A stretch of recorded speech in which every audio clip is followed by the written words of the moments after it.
생기부 관련해서 특강 먼저 진행을 할 텐데, 여러분 고2이기 때문에 지금 여러분이 수시로 대학에 간다면 여러분한테 주어진 5학기 중에 4학기가 거의 끝나가고 있거든요. 지금 한 학기하고 한 1, 2개월밖에 안 남았어요. 그래서 남은 시간이 별로 없기 때문에 남은 기간 동안은 좀 활동을 좀 더 유의미하게 좋은 활동으로 채웠으면 하는 마음에서 이제 부제 챗 GPT 활용법이라고 해서 오늘 말씀 한번 드리도록 하겠습니다.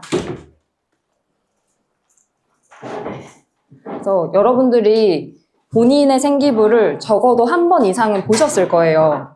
1학년 끝날 때 보여주셨을 거고 2학년 1학기 끝날 때도 일부 선생님들 보여주셨을 텐데, 그러면 여러분들이 내가 어디에서 어떻게 활동을 했더니 그게 어디에 어떤 식으로 기재가 되더라, 이거를 스스로 확인을 하셨거든요. 그러면 그게 100% 다 마음에 들지는 않았을 거예요, 아마도. 그러면 그걸 확인하셨기 때문에 앞으로는 내가 어떤 부분을 개선해서 활동을 해야겠다, 마지막 학기가 굉장히 중요하거든요. 그래서 그걸 꼭 생각을 하시면서 나머지 학기 보내셨으면 좋겠고, 학교생활 기록부는 일단 내신 성적이라는 숫자와 생기부 기재라는 문장으로 이루어집니다. 그래서 오늘 말씀드릴 것은 생기부 기재에 대해서 말씀을 드릴 거예요. 근데 저게 더 중요해서라기보다는 내신 성적은 이제 그냥 기초 체력이에요. 기본이라고 생각하시면 됩니다.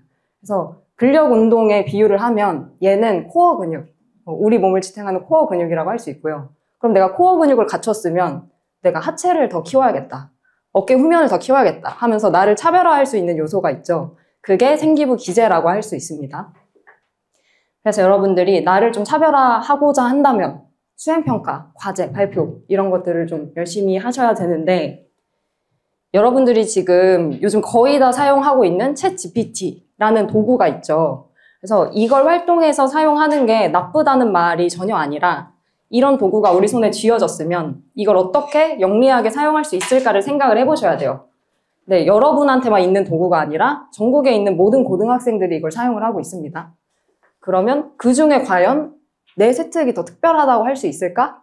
생각을 해보셔야 되는데, 너무 바쁘니까 그냥 이걸 빨리빨리 쳐내기 위해서 그냥 도구로만 사용한 학생과 내가 가진 생각과 비전을 좀 더 심화시키고 발전시킬 수 있는 무기로 사용한 학생의 결과물은 다를 수밖에 없습니다.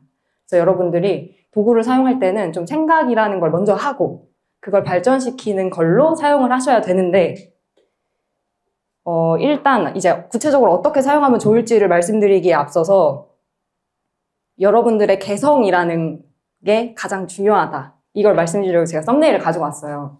그래서 여러분들 원지, 빠니보틀, 곽튜브 다 아는 유튜버들인가요? TV 프로그램 일부 컨텐츠를 제가 가지고 온 건데요. 똑같은 시기에 똑같이 포르투갈이라는 여행지로 여행을 떠난 각 세 팀에 대한 내용입니다.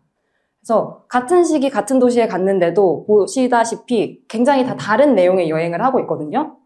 뭐 여기는 뭐 낭만 가득한 여행을 한다고 하고 있고, 여기는 액티비티 하고 있고요. 여기는 이제 대자연 앞에 가서 유년 시절 기억을 나누는 그런 여행을 하고 있습니다. 이렇게 차이가 나타나는 이유는 각자의 취향이 다르기 때문이에요. 그러니까 여러분들도 어렵겠지만 과제를 대할 때 나의 개성을 생각해서 내가 이 과제에서는 특히 뭐가 더 궁금할까라는 걸 먼저 생각을 하셔야 된다는 거고요. 여러분들이 이 유튜버들에 대해 알고 있으면 여기서 인물 정보를 가려도 뭐가 어떤 사람이 한 여행인지 아실 수 있을 거거든요. 그것처럼 여러분의 생기부도 여러분을 나타내는 서류가 되어야 된다라는 말씀을 드립니다. 그래서 이것도 마찬가지예요. 이거는 세 사람이 같이 이탈리아 여행을 한 거거든요. 그래서 같이 여행을 했는데도 이게 두 계정에 올라온 각각의 썸네일이에요. 그래서 위에 보면 주구장창 먹는 얘기만 하고 있고요.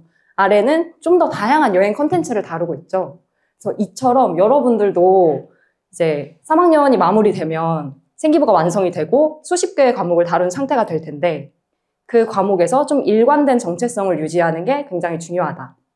그래서 이 과목에서는 내가 자아 1이었다가 저 과목에서는 자아 2였다가 하면 안 되고, 본인이 이 과목에서 가장 궁금한 거, 가장 드러내고 싶은 나의 역량, 이런 것들을 생각해서 좀 활동을 해주셨으면 좋겠습니다.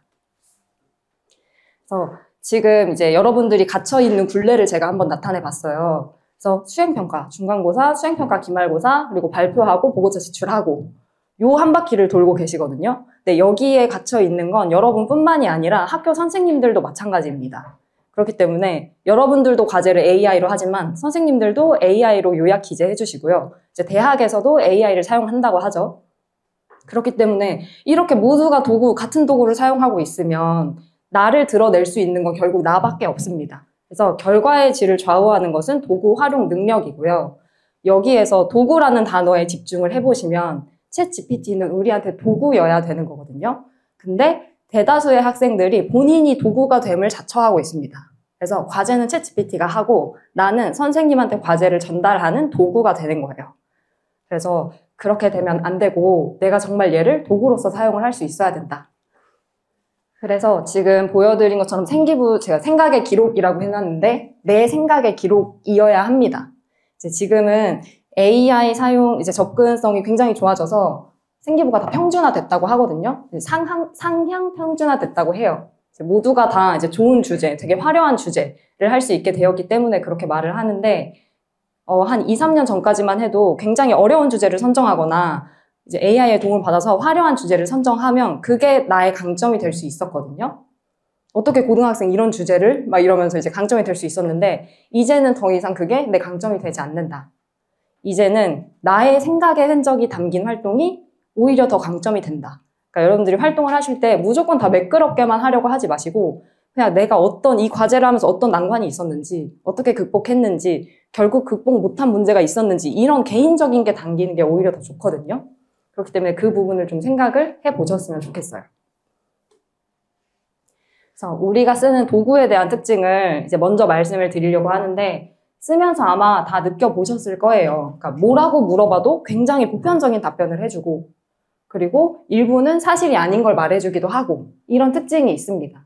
근데 이건 뭐 문제점이라기보다 이 기계는 그냥 패턴을 예측해서 그럴듯한 답변을 해주는 거기 때문에 굉장히 자연스러운 현상이거든요. 그래서 여러분들이 이거를 사용할 때에는 이게 우리처럼 공부를 해서 맞고 틀린 걸 공부를 해서 답변해주는 게 아니라 패턴을 예측해서 답변해주는 거기 때문에 굉장히 일반적인 답변을 해주는 거겠구나. 그리고 지금 이 답변에는 일부 사실이 아닌 게 포함되어 있을 수도 있겠구나. 이거를 인지를 하고 쓰셔야 됩니다. 그래서 사실 여부 검토하는 거는 기본이고요. 나만의 언어로 교정하는 과정이 또한 필수다. 그래서 여러분들이 이제 챗GPT랑 대화를 많이 나눠보셨을 텐데 이제 그때 어떤 질문을 하면 좀 더 이제 명확한 답변을 받을 수 있는지를 말씀드리려고 가지고 왔는데 이제 파워라고 해서 제가 5가지를 가지고 왔어요. 그래서 앞에 3개가 조금 중요한 거, 뒤에 2개도 참고하면 좋은 거라고 생각해 주시면 됩니다. 그래서 P는 일단 페르소나라고 해서 GPT한테 정체성을 부여를 해주는 겁니다.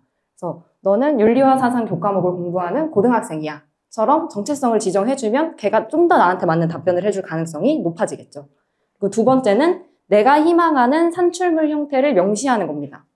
그래서 뭐 500자 이내로 요약해줘 라든지 서론, 본론, 결론의 형태로 작성해줘 라든지 해서 본인이 원하는 아웃컴의 형태를 제시해 줄 수 있고요. 3번째 Y인데요. 내가 이걸 왜 하는지를 말을 해주는 겁니다.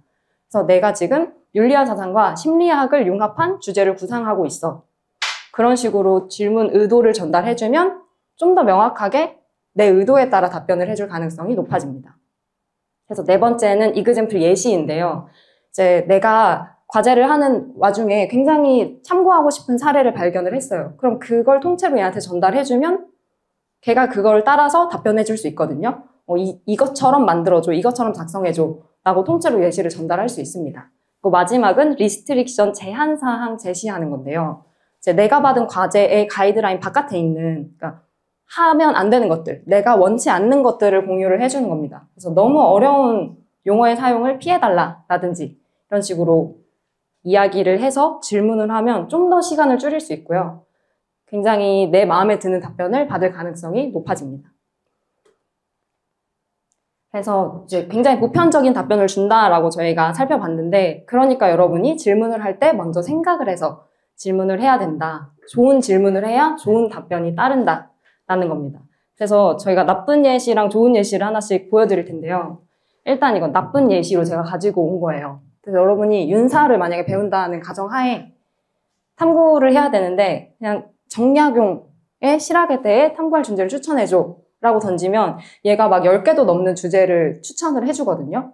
그럼 여러분이 지금 이걸 한번 쭉 읽어보시면 어떠신지 모르겠지만 저는 매력적인 주제가 하나도 없다고 느꼈어요.